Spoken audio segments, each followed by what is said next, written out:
citizen. Maraming salamat po, Congressman Kiko Barzaga. Talagang ikaw po ay talagang saludo po kami sa inyo dahil yung value added tax na yan, naku!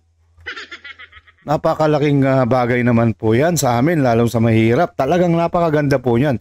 Dapat talaga, matagal na po dapat tinanggal yan eh. Kaso itong si Congressman Kiko Barzaga talagang matindi tong batang to, talagang matalino, iniisip lang talaga yung kapakanan ng ating mga mamamayang Pilipino na mahihirap. Talaga naman wala naman pumapansin diyan dahil yung wala naman pakialam yung iba diyan. Yung iba kasi nga yung value added tax na napupunta lang sa gobyerno natin, biruin mo magkano 12%. Ang laki-laki nun. Kunwari 1,000 di 120. Babayara ang napupunta sa kanila.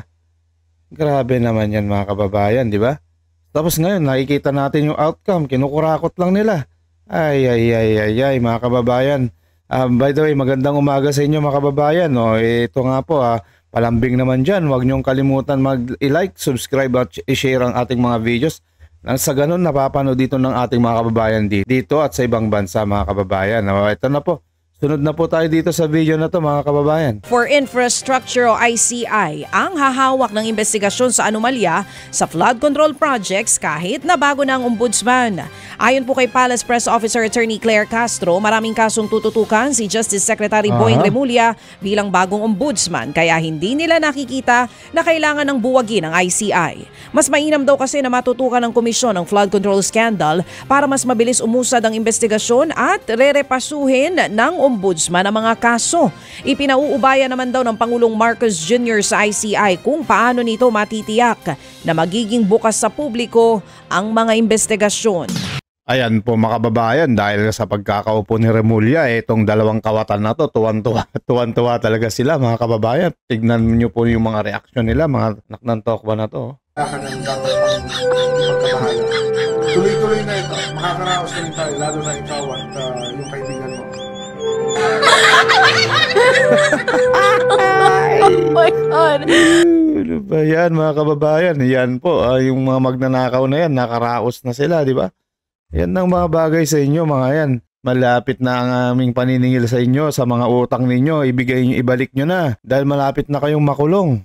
Sinisigaw ng taong bayan ang inyong pagre-resign mga kababayan. Ayan mga kababayan, bumabanat na naman itong mga kapalpakan ng mga BBM, naknang tokwa talaga. Alam pa, dapat ang unahin nyo na muna yung mga flood control scam na yan, scandal, yung talagang sa Senate hearing, hindi yung mga pinapakailaman nyo yung mga kung ano-ano dyan dahil wala naman kayong may tutulong. Mag-focus na lang po tayo dito sa flood control scam na yan. Hayaan nyo ng ICI, ikaw ombudsman, gawin mo lang yung trabaho mo. At wag kang naiki-epal-epal dahil nakakapanggulo ka lang dito. Ang gusto talaga namin yung kami mga mamayang Pilipino, mapanood na tong flood control scam para maumpisan na, makulong na yung dapat makulong na yan. Ni Marines, ni Sergeant Busita, yung Butesa, yung ang narinig natin yung mga pangalan na yan, kundi pati na rin doon sa bibig mismo ni Engineer Alcantara. Sabi niya kung sino yung mga tao ni Saldico na tumatanggap ng pera at nag-facilitate ng yung delivery ng pera. Nabanggit naman, dalawang source na nagbanggit dito, kaya siguro na-pressure na itong tao na ito. Yari kayo ngayon. Sa akin, may tumawag sa akin na kung ma-assure ba daw namin sa Senado yung kanyang security, yung kanyang safety, at security, kung siya ay uuwi dito sa ating bansa. So apparently, nasa tabas ng bansa ito. Gusto umuwi at mag-testify sa Blue Ribbon Committee. So sabi ko, I will arrange with the leadership of the Senate at pag-usapan namin yan para ma-provide ng Senator Bato. Office of the Sergeant at Arms yung safety pagbalik mo dito, balik mo dito sa Pilipinas. Opo. Ano ho ito? Isa lang po siya? Ilan po sila at ano ho ang kanyang posisyon sa gobyerno kung meron man? Lang ito siya, Ted, no? Ito yung pinangalanan. Di ba may dalawang pinangalanan si Gusinta, ng tauhan ni Saldico na nag-deliver ng pera from Saldico to Martin Romualdez, doon sa bahay ni Martin Romualdez, sa may yung mga bahay na pinagdidalahan na ng pera. Ito yung mga tao na in charge, sabi ni Gusita. At itong tao na ito, yung nagparamdam. Ayun, solid mga kababayan. May bagong testigo na dadalhin dito sa flood control scam Senate hearing mga kababayan sa susunod na mga araw. Eto, ayos. Dahil nga dito, medyo mapapaganda ng ating laban dito sa testigo ni Senator Bato. Nako po, yari kayo BBM, Tambaloslos at Saldico at kung sino pa yung mga kawatan dyan. Nako, baka ilaladlad na neto yung mga maraming politiko dito. Nako, salamat po Senator Bato sa inyong pagdala ng paghahanap ng mga testigo dito sa flood control scam na yan. Saludo po kami sa inyo. Salamat po sa inyo Senator Bato. Ba daw namin sa Senado yung kanyang security, yung kanyang safety, at security kung siya ay uuwi dito sa ating bansa. So apparently, nasa bansa nasa ito. ibang bansa pa yan. Gusto Mukhang big time yan. Sa Blue Ribbon Committee. So sabi ko, I will arrange with the leadership of the Senate at pag-usapan namin yan para ma-provide ng OSAA, Office of the Sergeant at Arms, yung safety pag-balik mo dito, balik mo dito sa Pilipinas. Yung pong nag-ano sa inyo, nagparamdam o pumunta sa inyo na gusto mag-testify at sinasabi ho ninyo, bagman ito ni Zaldico, may kaugnayan ba ito kay Martin Romualdez?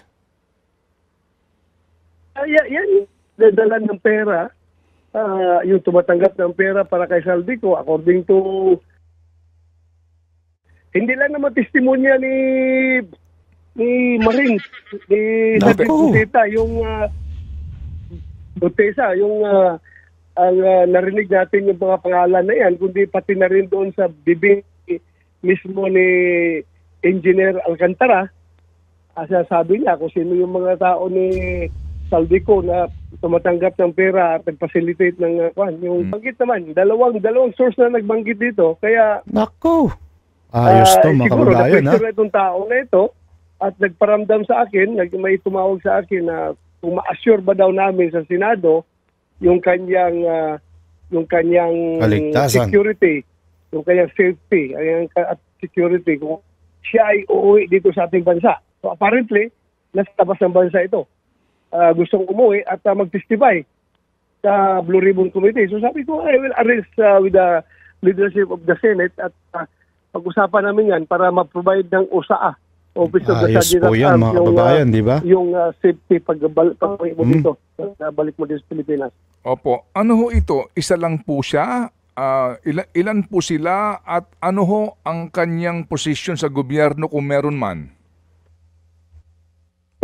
Lang ito siya, Ted, no? Ito yung pinangalanan ni, di ba may dalawang pinangalanan si Gusita, ng tauhan ni Saldico na nag-deliver ng pera from Saldico to Martin Romualdez, doon sa bahay ni Martin Romualdez, sa may yung mga bahay na pinagdidalahan na ng pera. Ito yung mga tao na in charge, sabi ni Gusita. At itong tao na ito. Ayan po, abangan po natin yan sa Senate hearing, Senate Blue Ribbon hearing. Nako po, sana ito po talagang magdidiin na sa kanila, makakapagtutulong din ng sana malaking alam natin na malaking factor din tong witness ito dahil ito nagsasabi naman to ng mga totoo, hindi naman sila gagawa-gawa eh. Ito para kay para dito sa ating presidente. At naku mga kababayan, mukhang may pasasabugin tong si Senator Bato na mayroon siyang isang iharap na bagong testigo dito sa flood control scandal. Sana may malaman na natin kung ano yung ano itong pahayag ng bagong testigo na to para malaman natin yung mga baho ng mga magnanakaw mga kababayan, di ba?